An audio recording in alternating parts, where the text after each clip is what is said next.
Midnight could be the most feature-rich expansion we've ever had. That's right, 48 features in total, counted by here by Bellular. Every WoW Midnight feature we now know, and there's a lot. Let's get into this one from Bell in terms of how many Midnight features we are in fact going to get. Alright everyone, we've had a deluge of stuff from Midnight's first wave of press, and here's the strange part.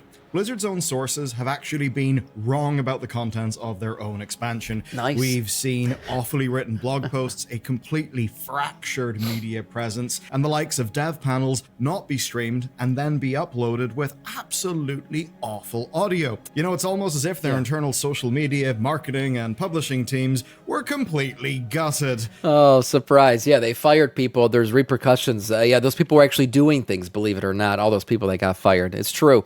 And yes, Blizzard has been releasing some odd shit. If you notice in some of my news segments where I'll say one thing and then I'll be like, guys, actually, we got to change this. It's not true. Where they said there was like no cosmetic or there was only cosmetic rewards previously in the prey system. And they come back and tell us, oh, actually, no, you can get gear from this thing. So they've gone back and forth a couple times now in a couple of their announcements. And yeah, it has led to some confusion. And then we had the whole thing where I was live streaming and I was like, oh, Blizzard's about to announce a bunch of shit. Let's go to Gamescom and see what they're going to say. They refused to live stream it and then released it 8 hours later, edited. So clearly even Blizzard themselves, they're like, we're not going to live stream anything because we're fucking this all up. We're just going to release slowly here. Now, I'm very excited about all the stuff they're announcing, but I have to say I miss BlizzCon. I do.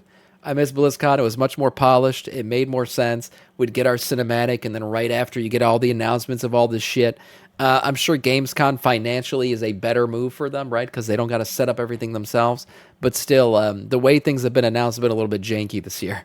So yes, it's been an embarrassment, but the info is out there. We've been able to validate everything we can. So today, I'll fix the problem for you. Here is everything that's coming in Midnight.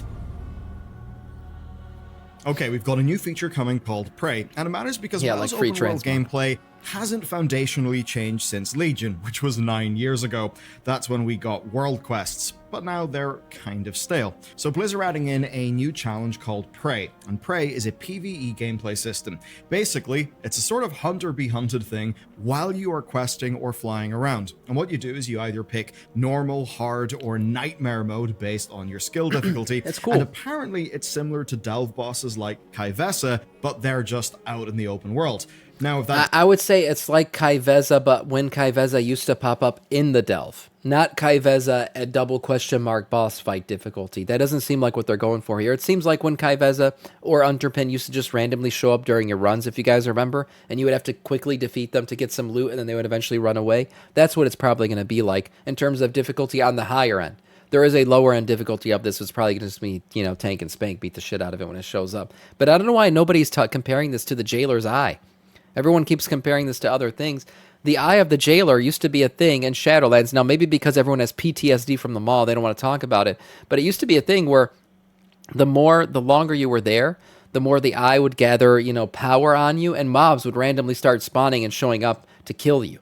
That was a thing. So yeah, they probably took from that system, iterated on it, and now it's an open world system that you can participate in. doesn't seem good to you, that's okay. It is an opt-in people don't want thing, to talk so about that. If you just want to chill, you can totally do that. But if you're bored and you want some excitement that isn't instanced, then, well, you can become either predator or prey.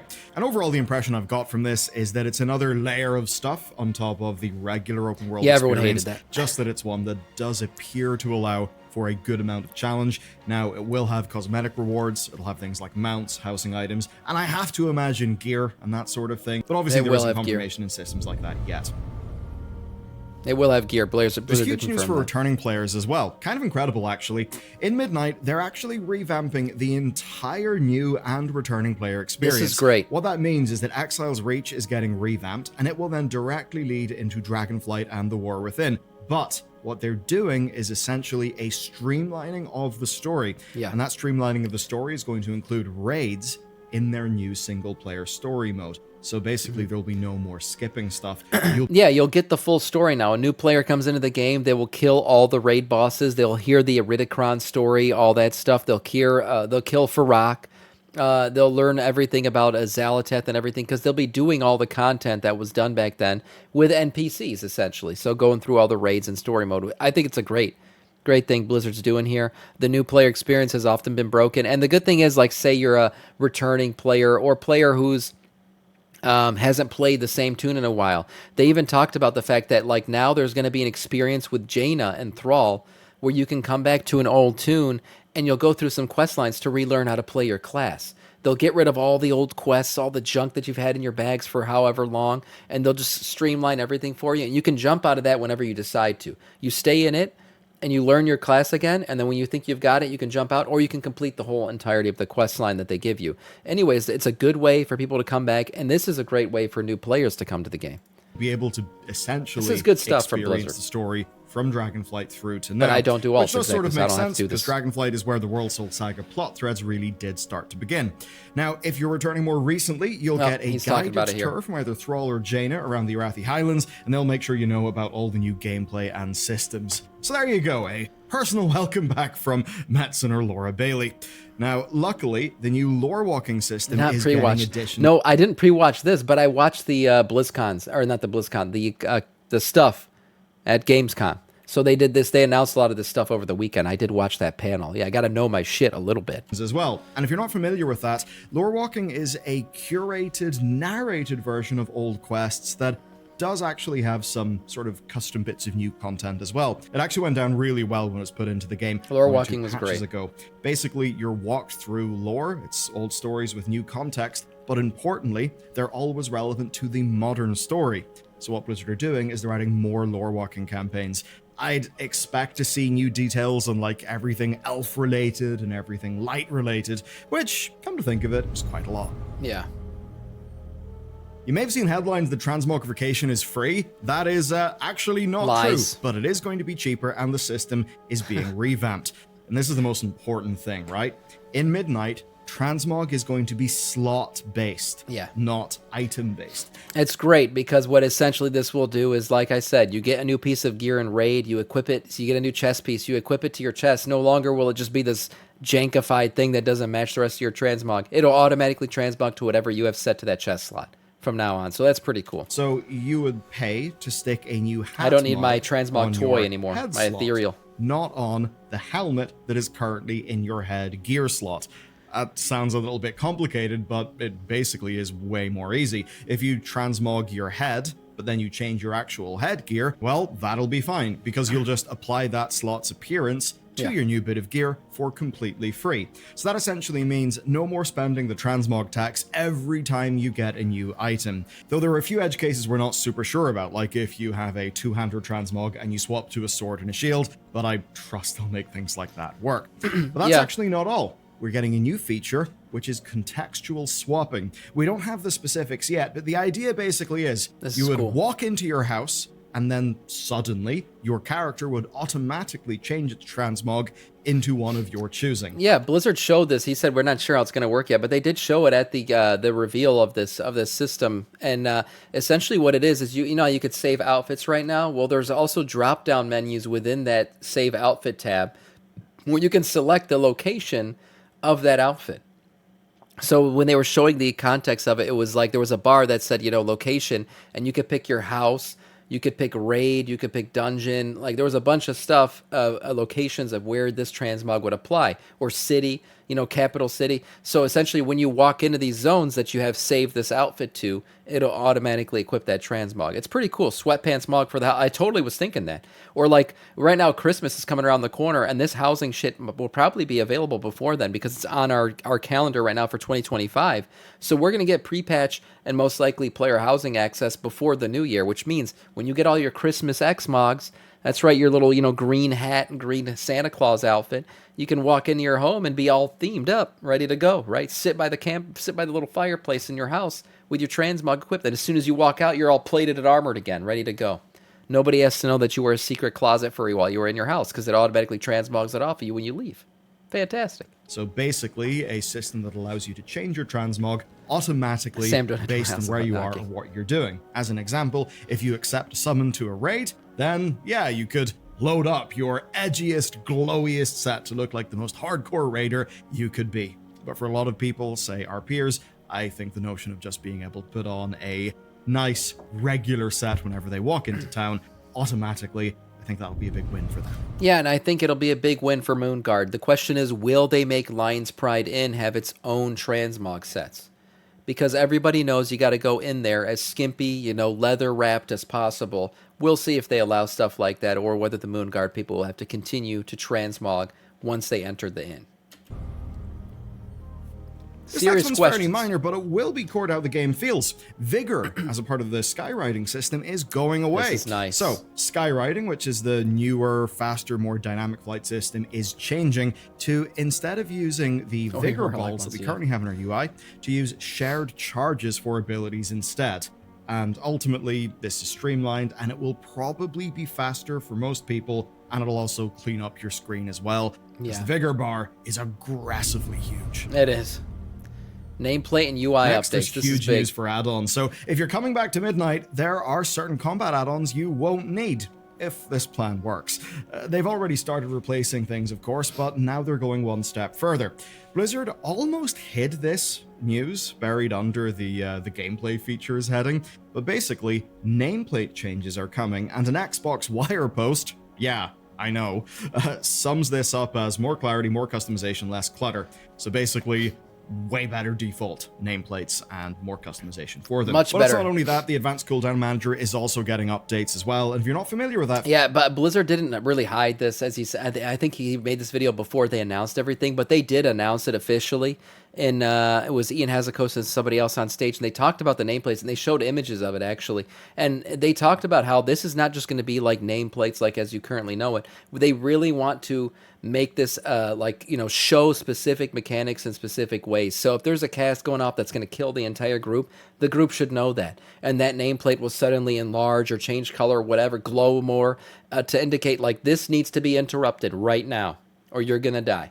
And that's what they want these nameplates to be interactive. They want them to show more information and to give you the best visual look possible to kind of eliminate some of the complexities that currently require add-ons for you to understand. So this is a really good take on nameplates. I feel happy about what they've shown so far, the customization of it all and everything.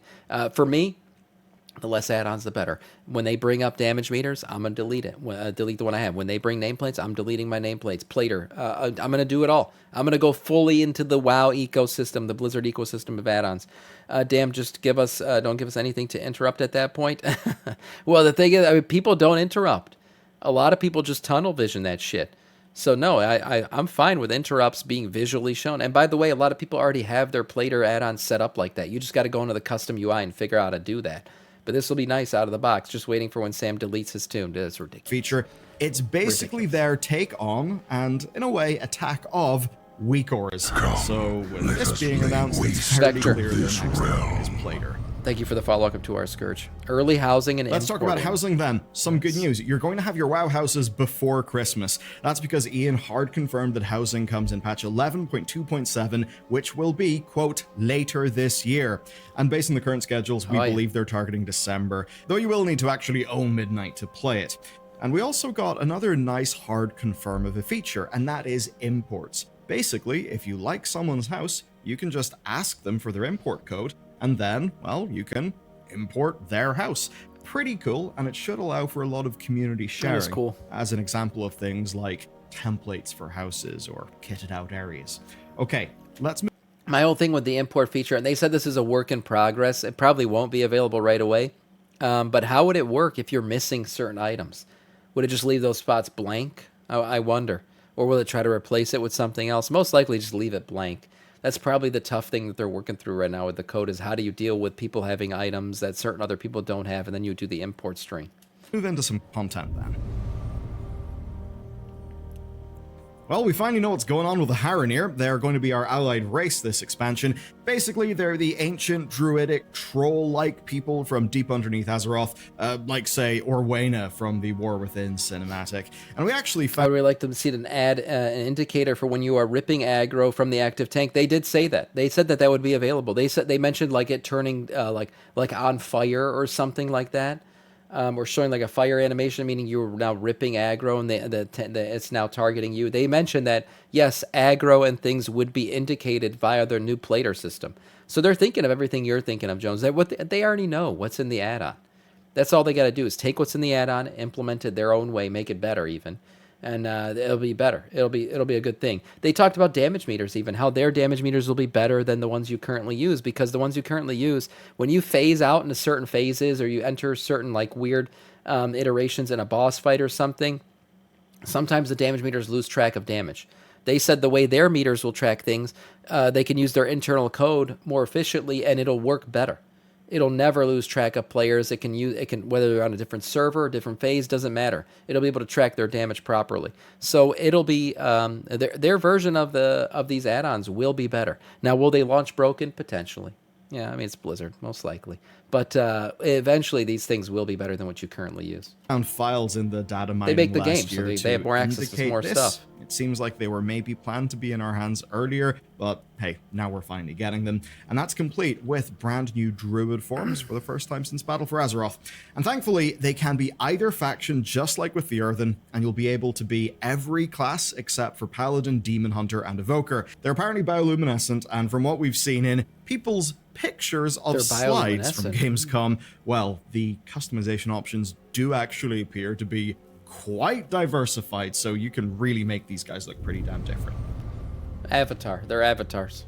Classes then. We're not getting a new class, but we are getting a new spec. Demon Hunter is getting Devourer, which is a mid-range caster with some insanely cool sounding cosmic and void abilities. There's things like Collapsing Star, which just sounds cool. But here's the big thing. Have you seen their bear form yet? Is it an alligator? Is it a gator? Because I thought I saw an image of it, but it was so blurry because people are literally just taking pictures of slides at Gamescom right now, and it looked so blurry I didn't even show it. I couldn't really figure out what it was, but it looked like a gator to me, or like some kind of alligator or something like that. Probably actually a melee DPS that can stay in mid-range. That's at least our take from looking through all the abilities. They revealed that it does have melee abilities, like Void Blade and Hungering Slash. They basically dive in close, do cool Void stuff, and then jump back out. And if you're an FF14 player, you may recognize this as being inspired by both Red Mage and Reaper. At least from my jaunt into FF14, man, Red Mage is awesome. If we get that gameplay feel here, I'm very happy. I think it's a really cool fantasy for a mobile caster. And if you loved Shadow Priest back during the Legion expansion, then maybe you'd want to check this out. Now, the main gameplay loop revolves around harvesting souls to extend your Void metamorphosis as long as you can. Now, that being said, it's one new spec. I can understand people being a bit disappointed in that. I would say hold your breath just for now. At a panel this weekend, Ian and Paul Cubitt are going to talk about the other new talents that are coming to the game. Yeah, so everybody's getting new talents. Everybody's getting new like big talents, not just like, oh, here's a new talent in the middle of your tree. These are like end game talents. So everyone's getting new talents, new abilities. Evidently, these new talents will be like multi-talent point talents. So like they said like 4 talents to fit out this one talent. Basically, you're empowering it every time you add another talent to it. And every class is going to get this. This is not just Void Demon Hunter. Every class and spec is now getting a new big dick talent at the end of their trees. Could be some cool new bells and whistles for your class. All that we know thus far is we're getting 10 new talent points to play with. Yeah. And also, we're getting Apex talents, which sounds cool. This is what I'm talking about. I don't really know what they are yet. I just told you what they are. The Apex talents are these big 4-point talents.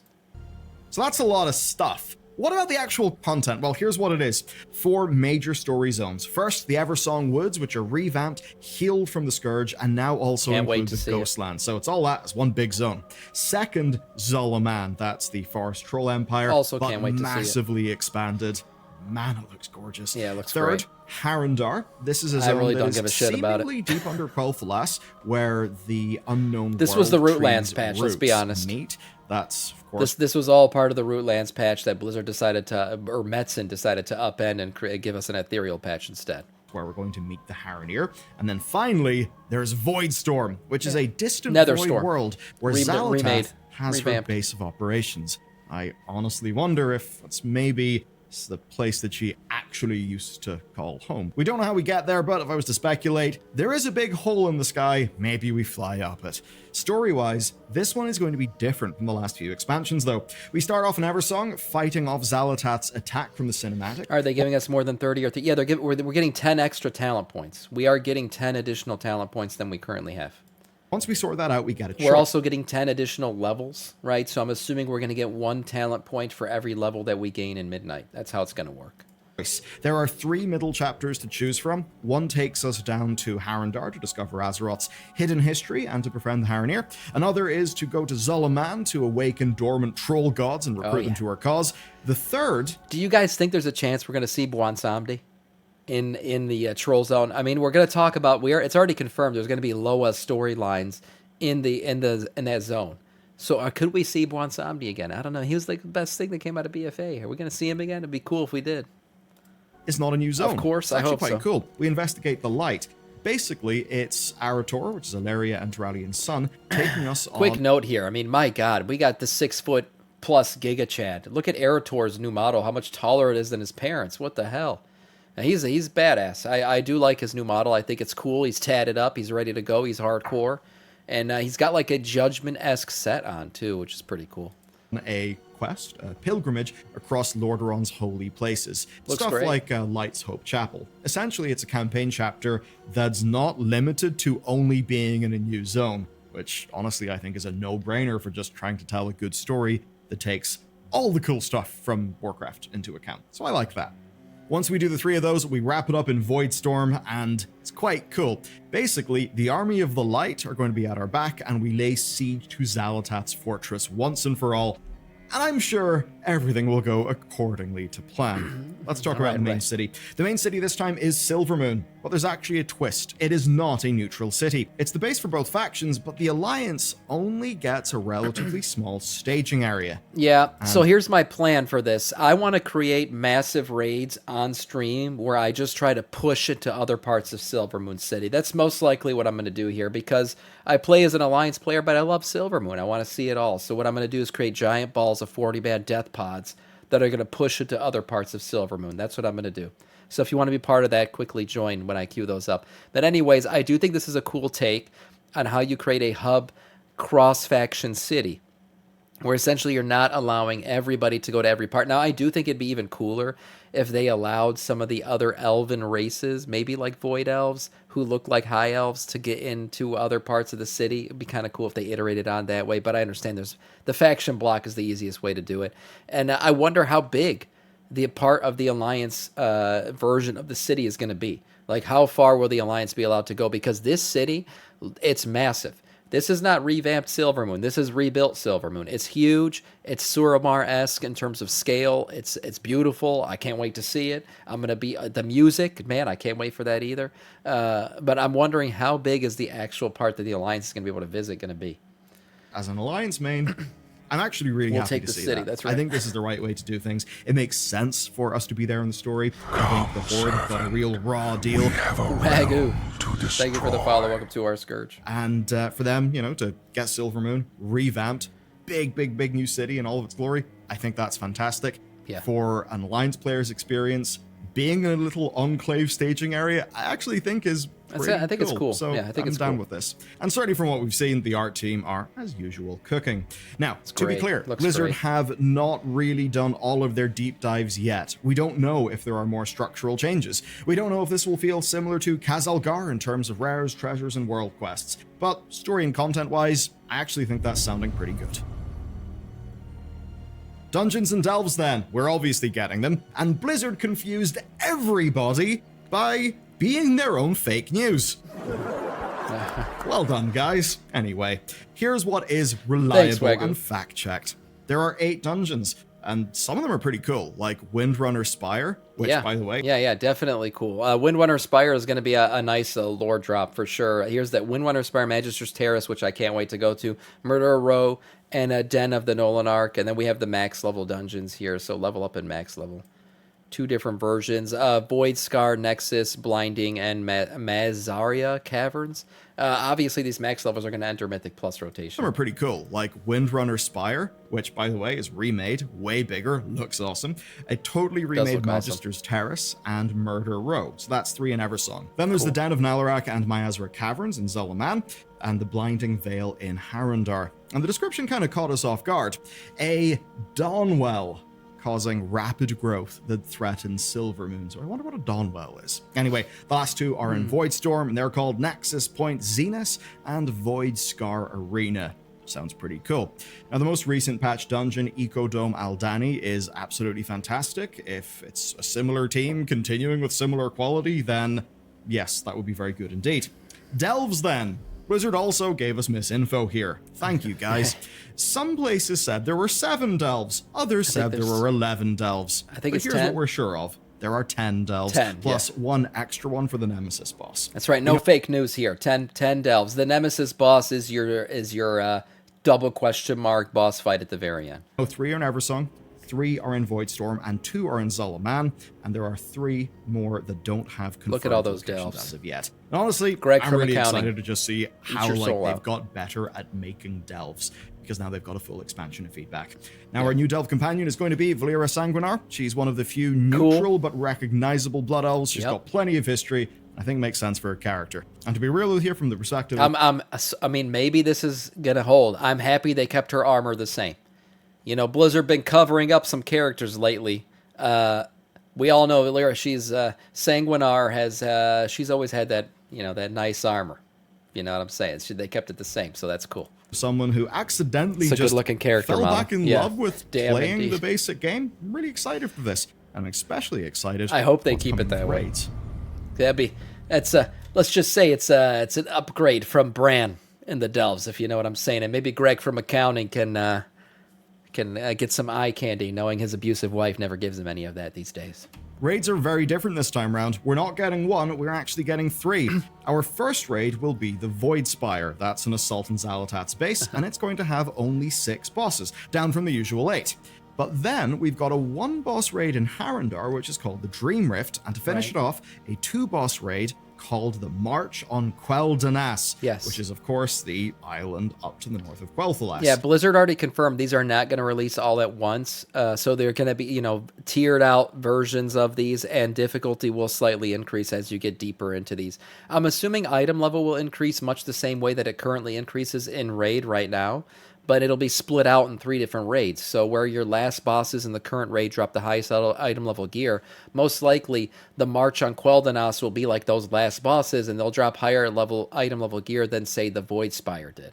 But it's a full tier set season, so all of these are part of the same tier, which means you will have to go through all the raids to fill out your entirety of your gear set, basically. You won't just be running a March on Quel'Danas 1,000 times over at the very end just to get the gear. That's just going to be for certain slots that you're going to fill out at the very end.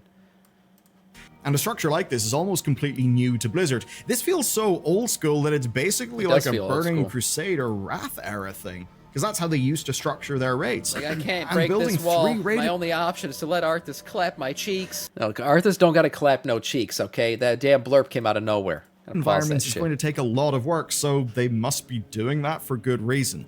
And I suppose that reason's likely the story. For years, Blizzard have struggled to tell the story well in raids. You know, with the release window being tied to the season and all of that stuff. And sometimes it means we even get the story of the game out of order, which just confuses people. And it ends up being the case that there's one raid and one big cinematic cutscene.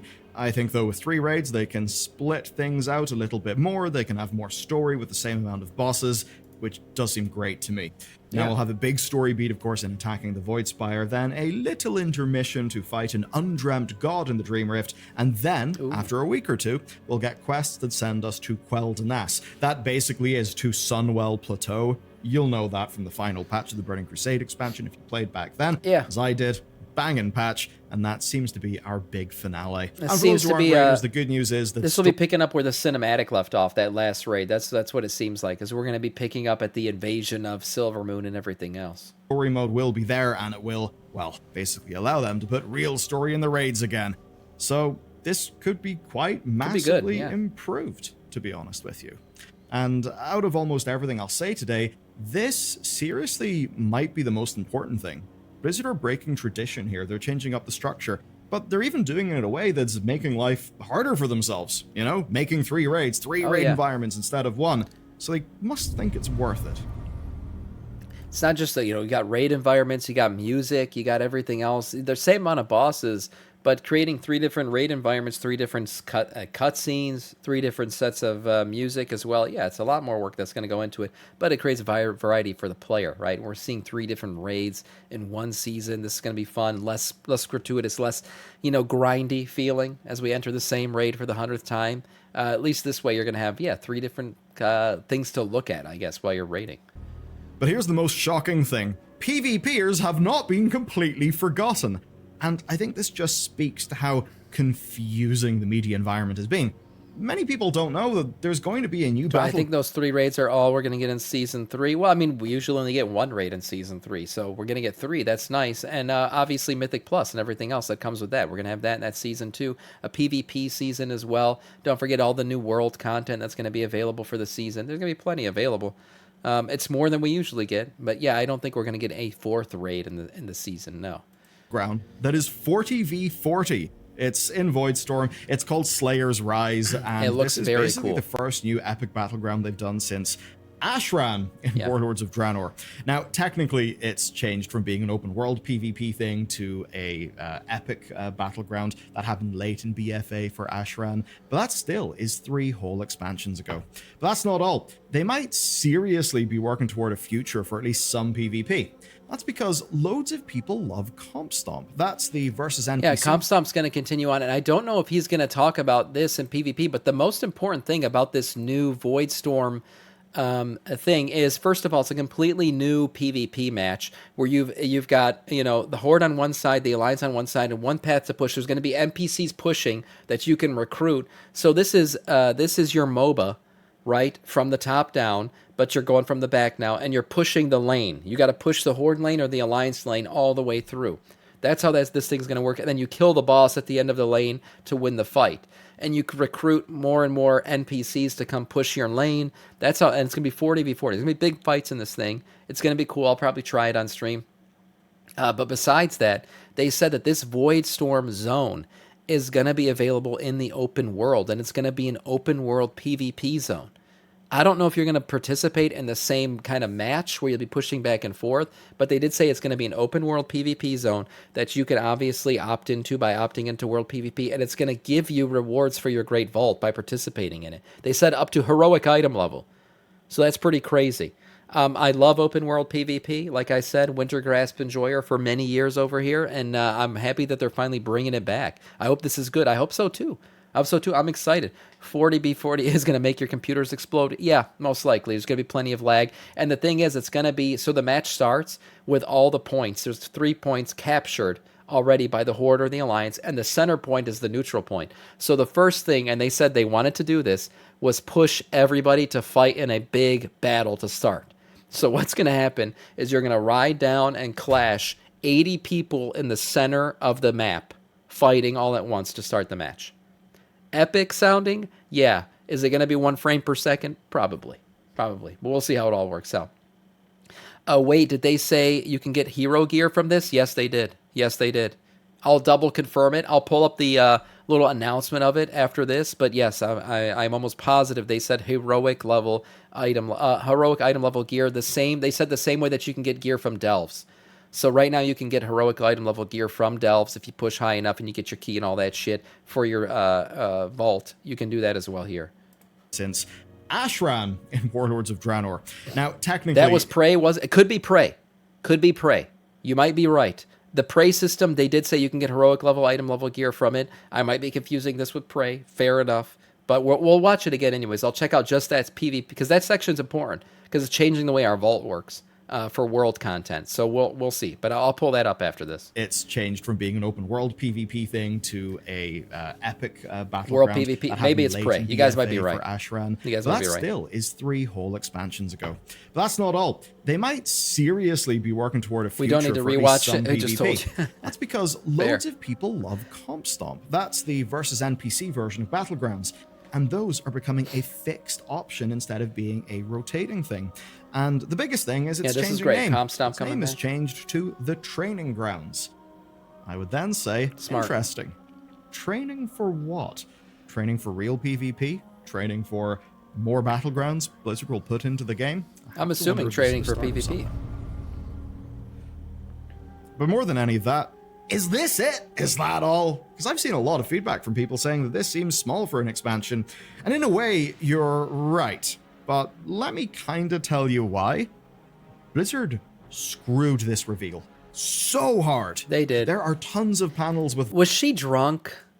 Like, I've watched this back twice already, because you guys remember we were watching it live on stream, and I was like, is her teleprompter moving slow?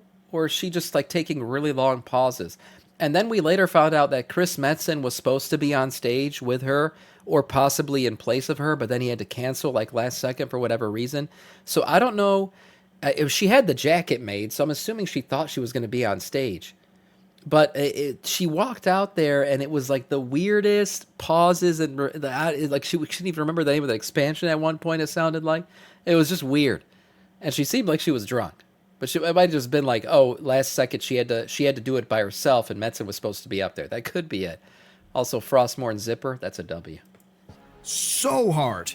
There are tons of panels with I want the Frostmourne Zipper on my pants.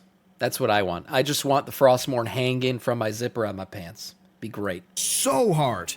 There are tons of panels with VODs that are coming up late. And the VODs are really quite bad quality, with like just awful audio. People literally have mismatching information. And some of their stuff, right, is exclusively found in YouTube Shorts. So if you don't happen to have a YouTube short rammed into your face, or just go to the Warcraft channel and go to the Shorts tab, I'm pretty sure that's a way that nobody consumes shorts, then you'll just miss stuff out. There's other stuff that can be found in the press center. There's others that is, buried in official posts. Some of those official posts are so poorly written that people are accusing them of being AI, but I have to tell you... I think some of them are. I think they fired so many people, there's no way they're still doing shit the same way they used to. There's probably some AI shit going on here that's fucking everything up. Because, yes, I have gotten wrong information from Blue Post. It's crazy. But, yeah, from Blue Post, directly from Blizzard, incorrect information. That's happened a couple times now. And, like, people think I'm doing a bad job delivering the news. I'm just delivering what I'm reading. I don't even know what the hell. And then 2 days later, I'm like, shit, this was wrong. So that's happened a couple times. Just the way they've been revealing it, too, where they actually announce shit at Gamescom at a certain time. And we try to watch it, and we can't. Because they're not live streaming. They don't want to live stream it. Then they put it up 8 hours later in YouTube Shorts and other videos, and we're missing half this shit. So yeah, I miss BlizzCon. And there'll probably never be another one again. Because why? Because money. Yeah, that's probably why. But maybe after the World Soul Saga is over, they'll do a announcement of the next big thing in a BlizzCon. Who knows? But the way they've done Gamescom has been so janky and weird. And I don't understand how they planned this out. It clearly looks like it wasn't really well planned. Any state-of-the-art model would produce better English language copy than what was contained in those posts. This is all deeply strange. BlizzCon was already confirmed for 2026. Okay, good. So we don't have to deal with this shit again next year. I mean, there is even a promised deep dive panel that just seems to have disappeared at the or next year. We're in 2025. Last minute. This is a complete omnishambles. So, what you've seen in this video is not everything in Midnight. I'll be back next week with a more complete picture after all the clarifications, all the creator interviews, all the updates. But if you want something next, watch my breakdown of the cinematic, because I promise you, there is more than meets the eye. And a lot of people, well, if they've only played the game recently, and they see this cinematic, which has got so much stuff that's rooted in the Burning Crusade, well, probably won't get it. The good news is... It does feel like a Burning Crusade 2. Problem, so go watch it expansion. It does. No, so great. Look, the expansion looks cool. I'm excited for it. Does it feel a little bit like there's some things missing? Yes, but no, at the same time, if you really dive into it, there are tons of features coming with this expansion. It's just you're not finding that out because you got to look at YouTube Shorts and the 17th Blue Post correcting the 16th Blue Post that tells you, oh, actually, there's more to this than we originally announced, or we were wrong about what we said. So there's a lot of features. You just got to find them. And we're having a hard time finding them. This was a nice summary video, and even this video was missing things that I had to fill in. So nice one from Bellular. Midnight bringing lots of features that we'll eventually find out about.